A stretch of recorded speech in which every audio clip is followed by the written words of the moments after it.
BNP শীর্ষ রাজনীতিবিদদের অনেকেই বেঁচে আছেন, আবার অনেকেই চলে গেছেন না ফেরার দেশে। তারা না থাকলেও তাদের যোগ্য উত্তরসূরি কন্যারা কিন্তু বেঁচে আছেন।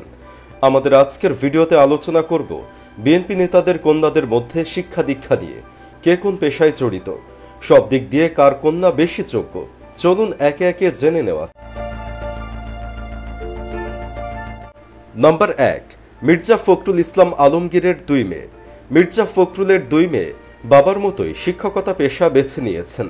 ছোট মেয়ে মির্জা সাফারও ঢাকা বিশ্ববিদ্যালয় থেকে পড়াশোনা শেষ করে ঢাকার একটি বিশ্ববিদ্যালয়ে শিক্ষকতা করছেন, কিন্তু সাফারুকে নিয়ে সেভাবে কোনো নিউজ হয় না। তিনি মিডিয়া থেকে সবসময় দূরে থাকেন। তবে বড় মেয়ে মির্জা সামারু বেশ আলোচনায় থাকেন। তার জন্ম বেড়ে ওঠা ঢাকাতেই। হলিক্রস স্কুল অ্যান্ড কলেজ থেকে এইচএসসি ও এইচএসসি পাশের পর তিনি ভর্তি হন ঢাকা বিশ্ববিদ্যালয়ের বায়োকেমিস্ট্রি ও মলিকুলার বায়োলজি বিভাগে। সেখান থেকে অনার্স শেষ করে অস্ট্রেলিয়ার university of New South Wales থেকে বায়োটেকনোলজিতে মাস্টার্স করেন। এরপর দেশে ফিরে ঢাকা বিশ্ববিদ্যালয়ের বায়োকেমিস্ট্রি ও মলিকুলার বায়োলজি বিভাগেই শিক্ষকতা শুরু করেন সামারু। 2006 সালে তিনি পিএইচডি করতে চান অস্ট্রেলিয়ার ন্যাশনাল ইউনিভার্সিটিতে। পিএইচডি শেষে 2010 সালে দেশে ফিরে আবারও ঢাকা বিশ্ববিদ্যালয়ে শিক্ষকতা শুরু করেন। বছরখানেক পর তিনি পোস্ট ডকের অফার পান। তখন ঢাকা বিশ্ববিদ্যালয় থেকে ছুটি চেয়ে না পেয়ে 2011 সালে চাকরি ছেড়েই অস্ট্রেলিয়ায় চলে যান। সামাজিক কাজকর্ম করার পুরস্কার হিসেবে তিনি 2022-এ Samaru Australian of the year বিজয়ী হন। মির্জা সামারু জানিয়েছেন যে এই মুহূর্তে পরিবারের আর কারো রাজনীতিতে আসার আগ্রহ নেই। নাম্বার 2, চৌধুরী কামাল ইবনে ইউসুফের কন্যা নায়েব ইউসুফ। বিএনপির সাবেক ভাইস চেয়ারম্যান, সাবেক মন্ত্রী ও 5 বারের এমপি, অত্যন্ত জনপ্রিয় এবং সব মহলে গ্রহণযোগ্য ব্যক্তিত্ব চৌধুরী কামাল ইবনে ইউসুফের বড় মেয়ে নায়েব ইউসুফ। আগে থেকেই রাজনীতিতে ছিলেন নায়েব ইউসুফ, তবে বাবার মৃত্যুর পরে সার্বক্ষণিক সক্রিয় রাজনীতিতে এসে তৃণমূলের সর্বস্তরের মানুষের সাথে অনায়াসে মিশে গিয়ে নির্বাচনী এলাকায় যে ইতিবাচক ভাবমূর্তি গড়ে তুলেছেন তা সত্যি প্রশংসার দাবিদার। দাদা ইউসুফ আলী চৌধুরী ওরফে মোহন মিয়া সাবেক মন্ত্রী, রাজনীতিক ও জমিদার হিসেবে যেভাবে জনহিতকর কাজ করে মানুষের হৃদয়ে জায়গা করে নিয়েছেন, ঠিক সেসব কাজকেই আরও এক ধাপ এগিয়ে নেন তার বাবা চৌধুরী কামাল ইবনে ইউসুফ। ফরিদপুর 3 সদর আসনে নায়েব ইউসুফই বিএনপির প্রার্থী। তিনিই ধানের শীষের কাণ্ডারি। নাম্বার 3, ফজলুর রহমান পটুলের মেয়ে ফারজানা শারমিন পুতুল। ফারজানা শারমিন নামেও যেমন পুতুল, দেখতেও ঠিক পুতুলেরই মতো। বিএনপি নেত্রী ফারজানা শারমিন পুতুলের জন্ম নাটোরে। তিনি প্রয়াত মন্ত্রী ফজলুর রহমান পটুলের মেয়ে। সম্প্রতি তাকে নাটোর জেলা বিএনপির আংশিক আহ্বায়ক কমিটিতে যুগ্ম আহ্বায়ক হিসেবে মনোনীত করা হয়েছে। ফারজানা শারমিন রাজনীতির পাশাপাশি খুব ভালো মানের অ্যাডভোকেটও। বিভিন্ন টকশোতে তাকে যুক্তিতর্ক করতে দেখা যায়। ডক্টর ইউনূসের নেতৃত্বাধীন অন্তর্বর্তীকালীন সরকারের দুর্নীতি দমন কমিশন, সংস্কার কমিশনের সদস্য তিনি। পাশাপাশি পররাষ্ট্র বিষয়ক উপদেষ্টা কমিটি, মানবাধিকার কমিটি এবং মিডিয়া সেল কমিটিতেও দায়িত্ব পালন করছেন। নাম্বার 4, হযরত আলীর কন্যা সানসিলা জেবরিন প্রিয়াঙ্কা।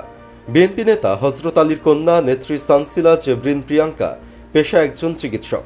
তিনি দেখতেও মাশাআল্লাহ অনেক সুন্দর। প্রিয়াঙ্কার শাড়ি পরিহিত ছবিগুলো দেখলে মনে হয় তিনি নাটকের কোনো একজন নায়িকা। 2018 সালের সংসদ নির্বাচনে সানসিলা জেবরিন ছিলেন সবচেয়ে কম বয়সী প্রার্থী। 2018 সালে শেরপুর 1 আসনের ধানের শীষের প্রতীক নিয়ে নির্বাচন করেছিলেন। এটিই ছিল তার দোষ। নির্বাচন করার কারণে তার গাড়ি বহরে হামলা করা হয়, হুমকি ধামকি দেওয়া হয়েছে। অবশেষে 2023 সালে অবৈধ সরকারের গোয়েন্দা বাহিনী রুমে আবদ্ধ করে তার ব্যক্তিগত মোবাইল ফোন চেক করে এবং সেই ফোনটি নিয়ে নেয়। এর 3 দিন পরেই সানসিলা জেবরিনকে কর্মস্থল থেকে জোরপূর্বক চাকরিচ্যুত করা হয়। সানসিলা রাজধানীর আনোয়ার খান মডার্ন মেডিকেল কলেজে মাইক্রোবায়োলজি বিভাগের প্রভাষকের দায়িত্বে ছিলেন। নাম্বার 5, সালাউদ্দিন কাদের চৌধুরীর কন্যা ফারজিন কাদের চৌধুরী। জাতীয় সংসদ সদস্য সালাউদ্দিন কাদের চৌধুরী ও ফারহাদ কাদের চৌধুরীর একমাত্র মেয়ে ফারজিন কাদের চৌধুরী। সাকা চৌধুরীর ফাঁসির পর ফারজিন কানাডায় বসবাস শুরু করেন। তার ভাই হুম্মাম কাদের চৌধুরী দেশে ফিরে রাজনীতিতে সক্রিয় হয়েছেন। নাম্বার 6, সৈয়দ মকবুল হোসেনের কন্যা সৈয়দা আদিবা হোসেন। সিলেট 6 আসনে বিএনপির মনোনয়ন প্রত্যাশীদের মধ্যে সৈয়দা আদিবা হোসেন ইতোমধ্যেই সাধারণ মানুষের মনে জায়গা করে নিয়েছেন। তিনি সিলেট ৬ আসনের সাবেক সংসদ সদস্য ও বিএনপি নেতা মরহুম ডক্টর সৈয়দ মকবুল হোসেনের কন্যা। ২০২২ সালে তার বাবার মৃত্যুর পর থেকেই তিনি সিলেটের রাজনীতিতে সক্রিয় হয়েছেন। পারিবারিক রাজনৈতিক ঐতিহ্য এবং ব্যক্তিগত মেধা ও মনন দিয়ে তিনি জনগণের মন জয় করতে শুরু করেছেন। সাম্প্রতিক সময়ে তাকে গোপালগঞ্জ ও বিয়ানীবাজারের গ্রামগঞ্জ, হাটবাজার, পাড়া মহল্লা, স্কুল, কলেজ ও মাদ্রাসায় নিয়মিত দেখা যাচ্ছে। তিনি সাধারণ মানুষ, তরুণ ভোটার এবং স্থানীয় বিশিষ্টজনদের সঙ্গে মতবিনিময় সভা ও উঠান বৈঠকের মাধ্যমে শক্তিশালী জনসম্পৃক্ততা গড়ে তুলেছেন। তার সফরসূচিতে নারী পুরুষ নির্বিশেষে এলাকাবাসীর স্বতঃস্ফূর্ত অংশগ্রহণ সবার নজর কাড়ছে। বিভিন্ন সভা সমাবেশে তিনি বিএনপির ৩১ দফার কথা তুলে ধরছেন, যার মধ্যে রাষ্ট্র মেরামতের যাবতীয় উপাদান রয়েছে।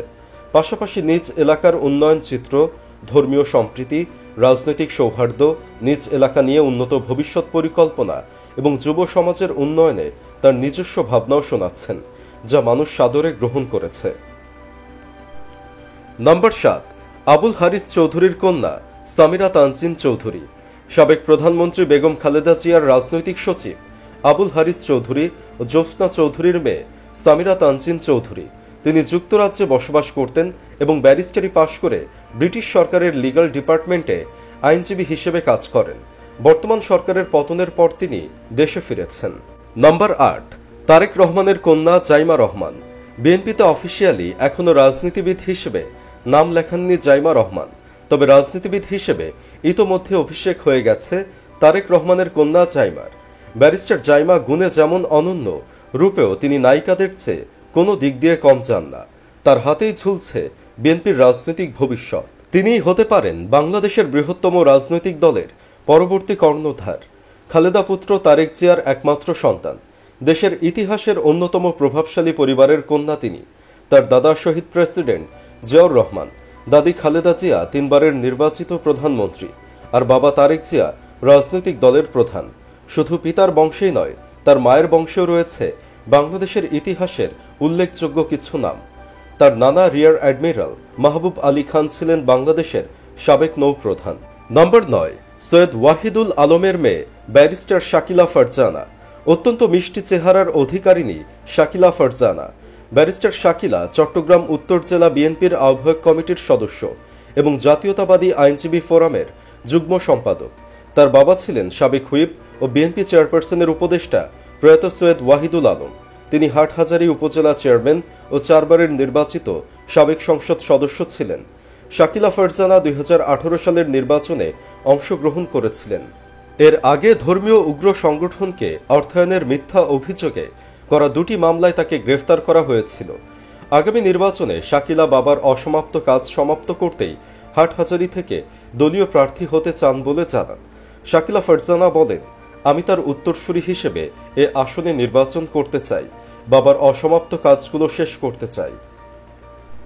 নম্বর ১০, কে এম ওবায়দুর রহমানের মেয়ে শামা ওবায়েদ।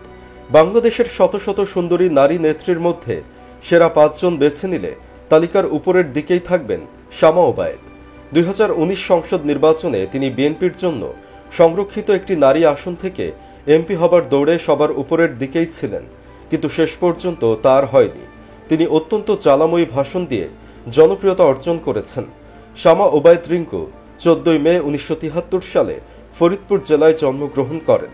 অত্যন্ত সুন্দরী এই নারী ছাত্রী হিসেবেও বেশ মেধাবী ছিলেন। বাংলাদেশ থেকে উচ্চ মাধ্যমিক শেষ করে উচ্চশিক্ষার জন্য মার্কিন যুক্তরাষ্ট্রের ক্যালিফোর্নিয়ায় অভিবাসী হন। তিনি সেখানকার স্টেট ইউনিভার্সিটি থেকে কম্পিউটার সায়েন্সে স্নাতক এবং স্নাতকোত্তর ডিগ্রি অর্জন করেন। এরপর দীর্ঘ ৬ বছর যুক্তরাষ্ট্রে একটি বেসরকারি কোম্পানিতে চাকরি করেন। এরপর দেশে ফিরে রাজনীতিতে যোগ দেন। বর্তমানে শামা ওবায়েদ বিএনপির সাংগঠনিক সম্পাদক হিসেবে দায়িত্ব পালন করছেন। সুপ্রিয় দর্শক, এই ১০ জনের মধ্যে কার মেয়েকে আপনার কাছে সব দিক দিয়ে সেরা মনে হয়েছে? কমেন্ট বক্সে জানিয়ে দিন যে কোনো একজনের নাম। সেই সাথে ভিডিওটিতে লাইক দিন এবং চ্যানেলটি সাবস্ক্রাইব করুন।